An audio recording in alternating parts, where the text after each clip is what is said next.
Video lesson on naming ionic compounds.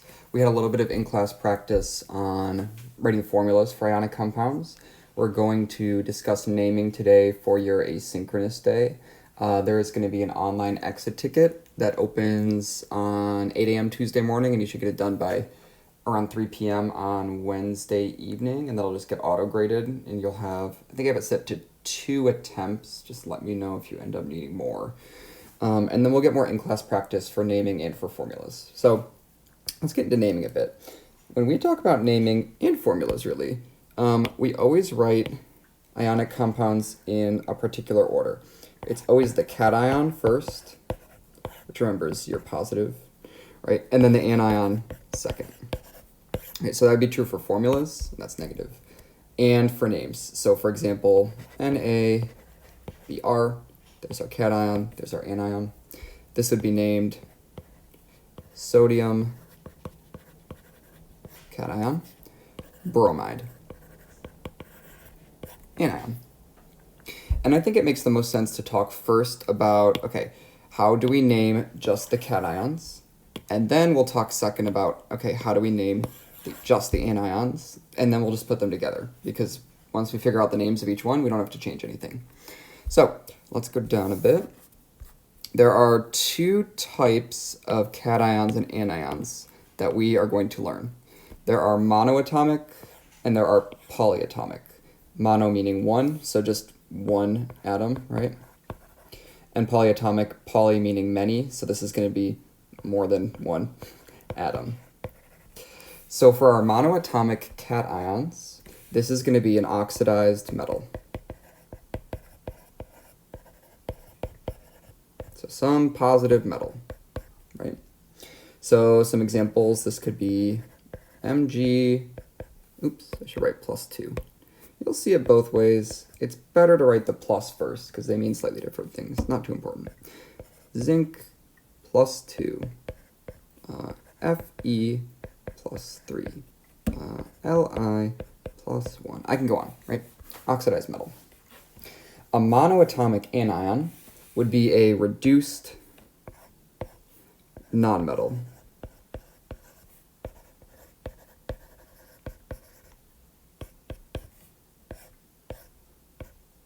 Reduced meaning it has gained electrons, right? So examples of this would be sulfide, S-2, nitride, N-3. You could probably see the trend already. Chloride, Cl-1. Selenide, Se-2. Let's take a look. Could do phosphide, P-3. Could do iodide. Right, I can go on. So those are our monoatomic cations and anions. We'll come back to some more names for those in a second, talk about some more specifics. There's also polyatomic cation and anions. There's really only one polyatomic cation that we will learn. They are not too common, and that is NH4+. The name of that is ammonium. There are a bunch of polyatomic anions. Some common ones would be, I don't know how I did that, nitrate, carbonate, let's see, I could do acetate, C2H3O2-, right? I can go on and on for the polyatomic anions. There's tons and tons and tons of these. But let's talk more about some specifics, right? First thing let's talk about is, let's see, let's pick blue. Let's talk about these monoatomic cations. These would be your metals. I'm going to go down right here. So for metals, how do I keep doing that? I'm pressing something on this Apple Pencil. Metals keep their name.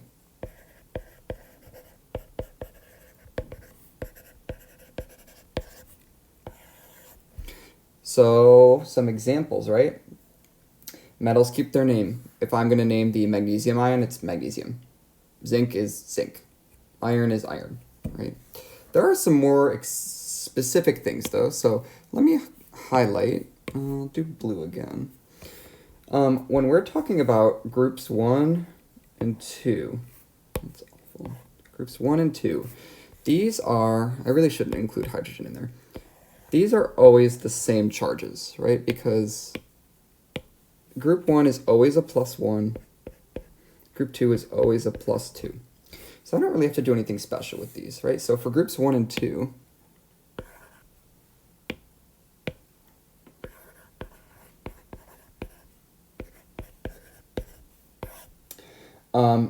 we only name the metal.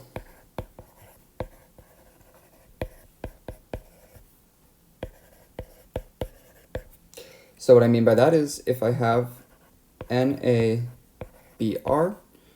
the name for this becomes sodium for the cation, right? If this is, I could write it a different way. I could say Na plus is the sodium ion. It's better for, I'll write it that way. I could say the strontium plus 2 is just the strontium ion. So that's just the name, strontium ion, sodium ion. It gets a little funkier when we talk about the transition metals. So let me get a different color. Let's do yellow. Transition metals, remember, are all these ones in here, right? All these transition metals. These can have multiple charges.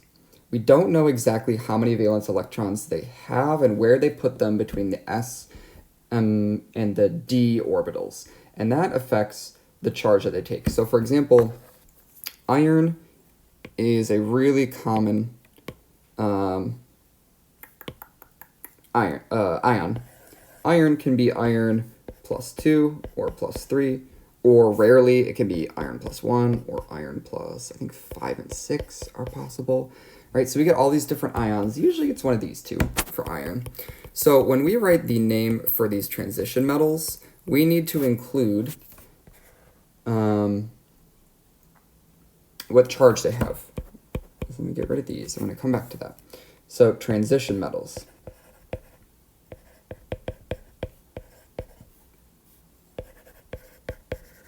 And put an asterisk there. Need to include charge in parentheses with Roman numerals. If you want to look this up, this is commonly called the stock method.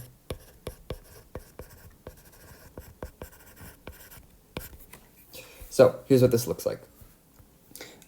If I were to name, okay, we could have two different irons, right? I mentioned iron +2 versus iron +3, right? So this one would be called iron parentheses 2.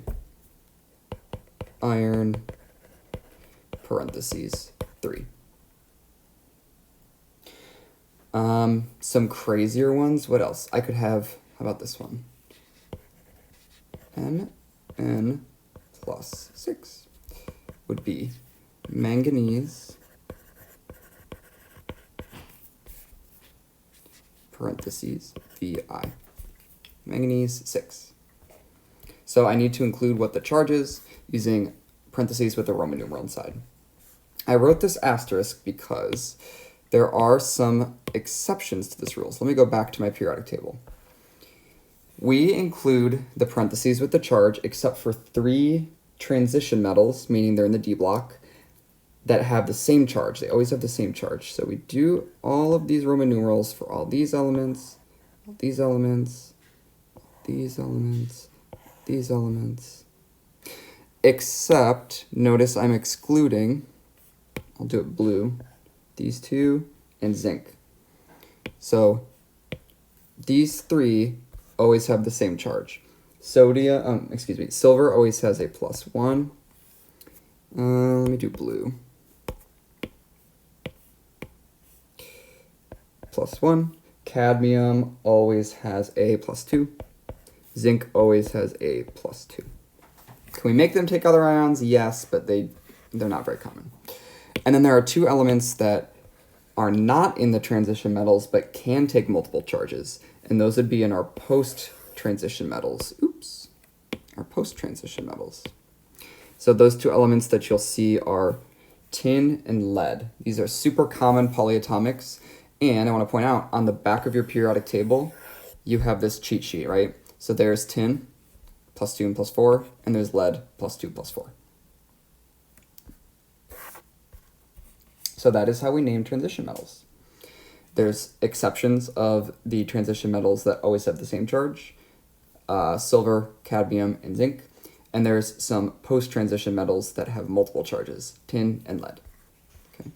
So that is all of our oxidized metals up here. That's all of our oxidized metals. Our monoatomic cations. Let's talk about monoatomic anions. For that, how about I go over to the left? Let me just move this. And I can go down. Okay, yes, I'll go over to the right here. And let's make this one red. I'm going to talk about these. So these reduced nonmetals. When I name nonmetal monoatomic anions, nonmetals get I'd.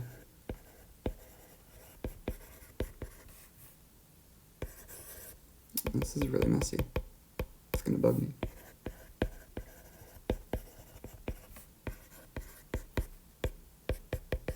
IDE.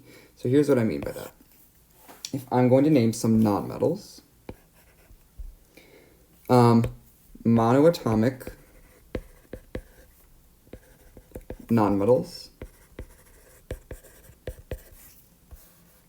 have their ending, think conjugation in Spanish or French. You're taking Mandarin, sorry. Have their ending changed to IDE. So, for example, S-2. This is sulfur. What I do is I take off the end, and this becomes sulfide. So sulfide is S-2. That is the name of that ion. I could do oxygen. Oxygen's kind of a funky one. I take off this whole part, and this becomes oxide. So O-2 is the oxide anion. I can do, let me do a halogen and a nitrogen group. So I can do, how about F-. This is fluorine. I take off the ending, and it becomes fluoride. So that's the name of F-1. It's the one that's good for your teeth. And one more. Let's do nitrogen. N-3. Nitrogen. Notice how when I have the O-gen, the whole thing comes off. So this becomes nitride. One to watch out for is phosphorus. It doesn't become phosphoride, it becomes phosphide. That one's, phosphorus gets weird, funky namings. It's just kind of what sounds right. Yeah, so that's how we name monoatomic anions, the nonmetals. Okay, let's talk about polyatomic ions. So that will be this whole section here. Like I mentioned, there's really only one monoatomic cation, and there's a bunch of monoatomic anions. In both cases, polyatomic ions, keep doing that, keep their name, which is nice.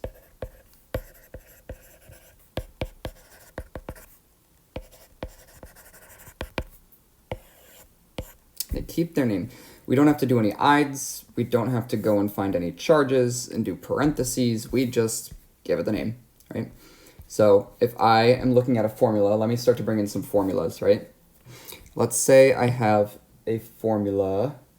I should say this chart here is again on the back of your periodic table. These are some common polyatomic ions. There are 6 that you should memorize. So the 6 are, oh no, SO-CoPo, which is hydroxide, nitride, sulfate. I'm sorry, I said that wrong. Hydroxide, nitrate. Nitride would be this. I'm wrong. Sulfate, carbonate, and phosphate. But I mentioned that there are 6 you should remember. So it's, oh no, SO-CoPo, and ammonium, the only positive one. Those are the 6 you should know. The rest, they're all on your cheat sheet. You'll notice the 6 are also on your cheat sheet, but these are the 6 we should know. So here's some examples. Let me start to bring in some formulas here. I have this formula.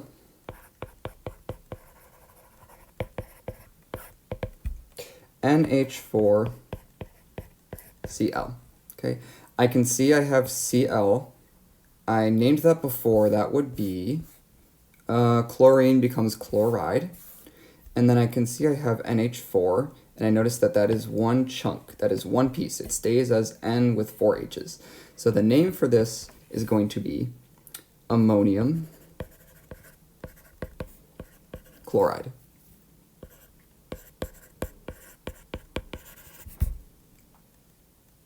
I identified the cation, put it first, the anion, put it second. Magnesium, oops, MgSO4, here's another one. I already kind of said it. The cation is magnesium. Let me check, is magnesium a transition metal? No, it's right here in group 2. So I don't need to give it parentheses. So magnesium, SO4 looks like a polyatomic ion. That's one of the ones we should know. It is sulfate. I just realized I never wrote these names. That's kind of rude of me.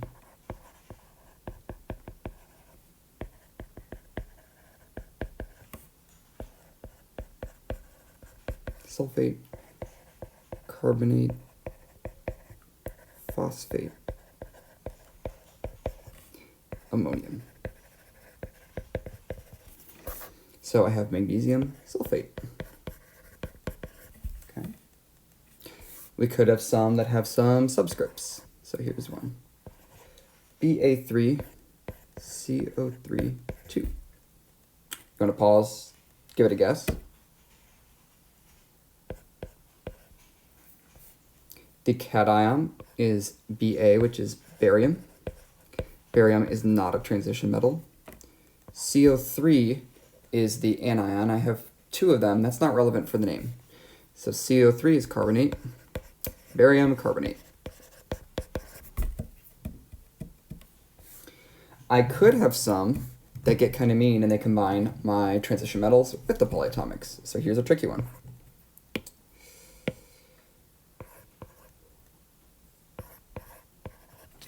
Take a look at that. CO is cobalt. Cobalt, let's see. It is a transition metal. It can be commonly +2 and +3. How would I know what is going to go in the parentheses? I know any parentheses. We'll come back to that. There's carbonate.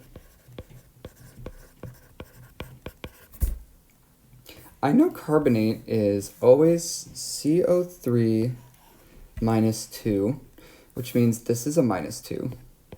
And we learned earlier that the charge has to equal 0, so this has to be a +2. Right? So there's 2 in Roman numerals. Here's one more like that. You can pause and give this one a try. Cu3PO4.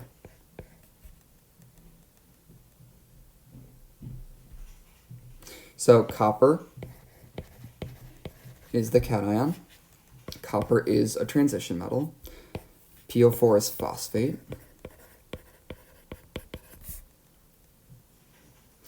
if I want to figure out the charge, phosphate is a -3. This is a +3. So I need to split that +3 up over 3. So that's a 1. I will spend some more time at the end of the video talking more about how to find those charges, but not everyone needs a walkthrough on that. So there's a 1. Let me give you one more because I realize those are all polyatomics. How about NH4 3P. Pause, give it a try. Cation is ammonium. Doesn't matter, I have 3 of them. Not yet. P is phosphide. See, Ide tells me, ooh, that is a monoatomic nonmetal, right? Really, if I were going to be technical, Ide means that there's no oxygen in the anion, but it's monoatomic. If I hear Ide, I should think monoatomic. You only see a few examples that don't fit that. Okay, so that's all of our naming rules, right? We got all these different parts. I will take a second now to talk more about figuring out these charges for transition metals if you want to walk through. If not, then go and find the exit ticket online and give that a couple tries. So let's talk about determining transition metal charge.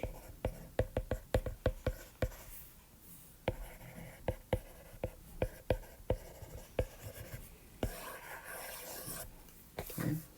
I want to do this. Let me write out some steps. First thing I'm going to do is, okay, if I have a formula, I'm going to determine the total negative charge. So let me do an example on the left side here while we write this out. Let's say I have Fe I2. Okay. Determine the total negative charge. Okay, I have 2 I's. I is in column 17. So it's got a -1 charge because it's got 7 valence electrons. It gains 1 when it gets reduced. Okay. And then I have 1 Fe. And I don't know what charge it's going to have. So I determined the total negative charge here is -2. Step 2, match the total positive charge.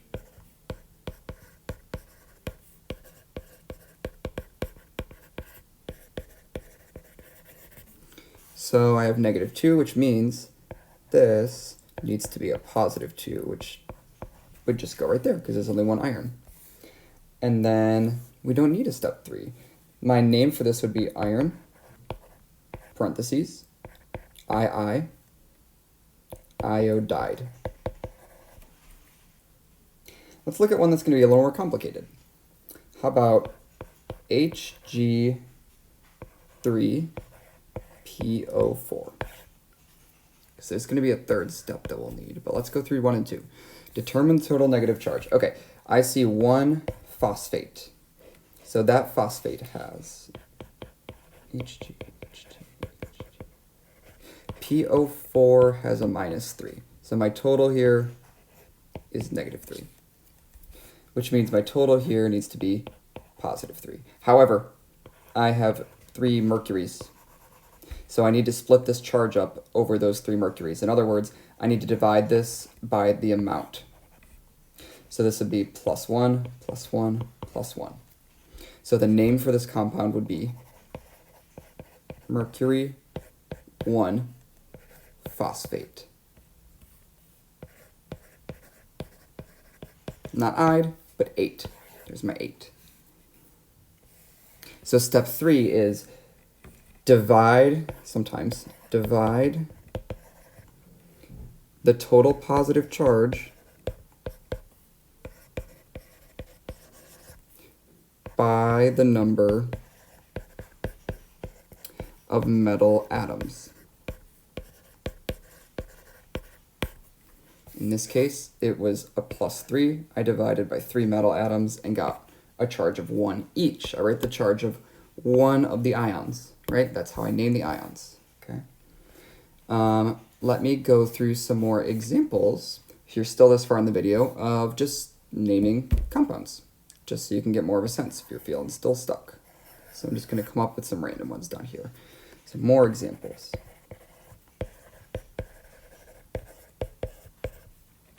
Let's pick some simpler ones to start. Let's say I have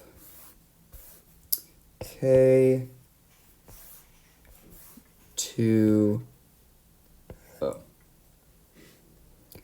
This is a metal, this is a nonmetal. So I have both are monoatomic. K is potassium. Potassium is not a transition metal, so I don't need parentheses. O is oxygen, it's just a single non-metal, so I change the ending to IDE, so potassium oxide. Okay, let's get a little more complex.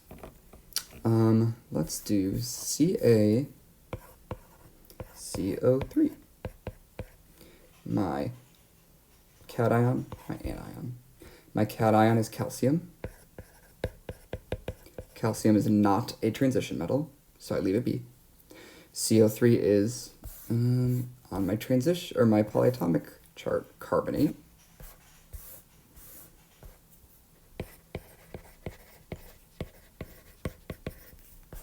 And I'm done. Realize I haven't done a nitrate. Let's do a nitrate. How about BaNO3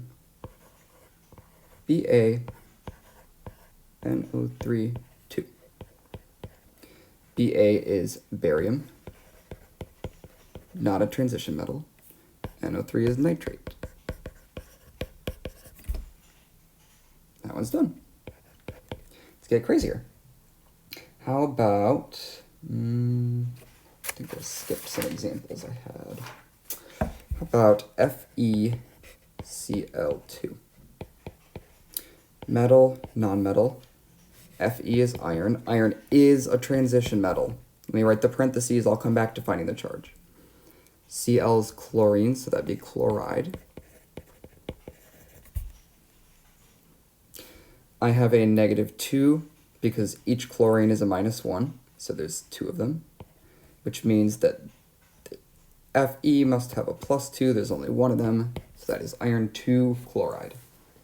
Let's do one more.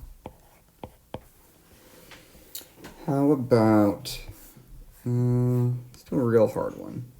How about Mn,